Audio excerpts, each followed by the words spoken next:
Talambuhay ni Benigno Simeon Aquino III.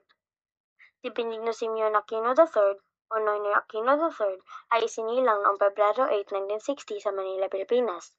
Isa siyang anak ng kasaysayan, ika-6 sa pamilya Aquino at ikatlong anak ni Benigno Ninoy Aquino Jr. at Corazon Cory Aquino. Lumaki si Ninoy Aquino sa isang pamilyang kilalang aktibo sa politika at sa laban para sa demokrasya. Ang kanyang ama, si Ninoy Aquino, ay isang kilalang senador at lider ng oposisyon laban sa diktatorya ni Ferdinand Marcos, habang ang kanyang ina, si Cory Aquino, ay ang magiging kauna-unahang babaeng Pangulo ng Pilipinas. Sa Ateneo de Manila University, natapos si Noynoy Aquino ng kursong Economics noong 1981.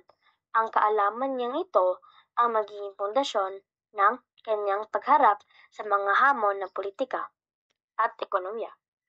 Noong 1998, pumasok siya sa politika bilang kinatawan ng ikalawang distrito ng Tarlac. Naglingkod siya sa 3 termino hanggang 2007, kung saan siya ay nagsulong ng mga panukalang batas para sa transparency at good governance. Pagkatapos ng kanyang termino bilang kongrehista, nahalal siya bilang senador noong 2007 sa Senado. Patuloy niyang itinataguyod ang mga reformang makakabuti sa bayan. Ang pagkamatay ng kanyang ina noong 2009 ay nagbigay daan sa pananawagan ng maraming Pilipino para sa kanyang kandidatura. Noong 2010, nahalal si Noynoy Aquino bilang ika-15 Pangulo ng Pilipinas. Sa ilalim ng kanyang administrasyon, isinulong niya ang kampanyang Daang Matuwid na naglalayong labanan ang korupsyon, ang palakasin ang ekonomiya at itaguyod ang mabuting pamamahala.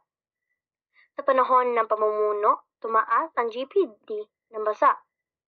Nagtagumpay ang Pilipinas sa usapin ng West Philippine Sea sa China at itinaguyod ang kapayapaan sa Mindanao.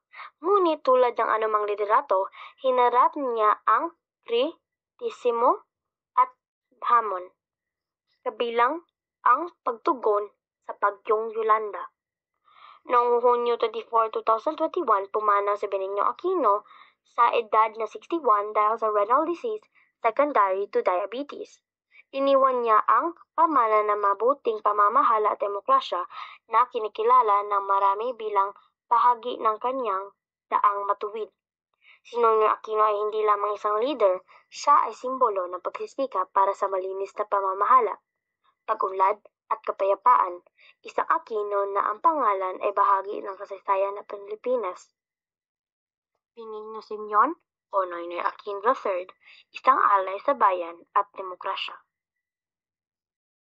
Sa administrasyon ni Benigno Aquino III, isinulong ang daang matuwid laban sa katiwalian, kabilang ang pagpapakulong sa tiwaling opisyal tulad ni Gloria Macapagal Arroyo.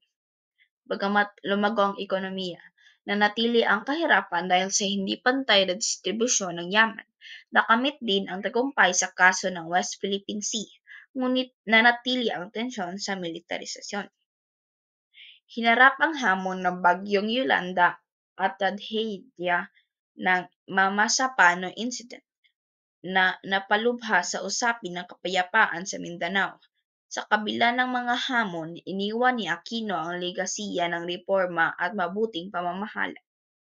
Sa ilalim ng pamamahala ni Pangulong Benigno Aquino III 2010 to 2016, itinaguyod ang daang matuwid na nakatuon sa laban kontra katiwalian, pagpapalakas ng ekonomiya at reforma sa edukasyon.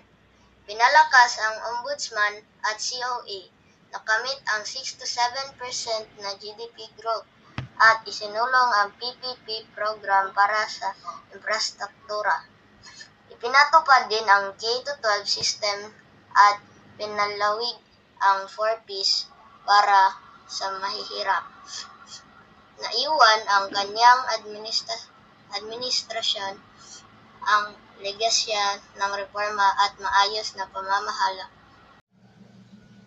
Sa lalim ng daang matuwid, isinaulong ni Benigno Noynoy Aquino III ang mga reforma tulad ng K-12 edukasyon, Pantawid Pamilyang Pilipino, Programang Public-Private Partnership, Programang Reproductive Health and Law Kalusugan, Pangkapayapaan sa Film, Kagamitan ng ang tagumpay kaso ang West Philippine Sea. Ngunit hinarap ang mga hamon tulad ng Bagyong Yolanda, iniwan niya ang ligasiya at transparency, kaunlaran at kapayapaan.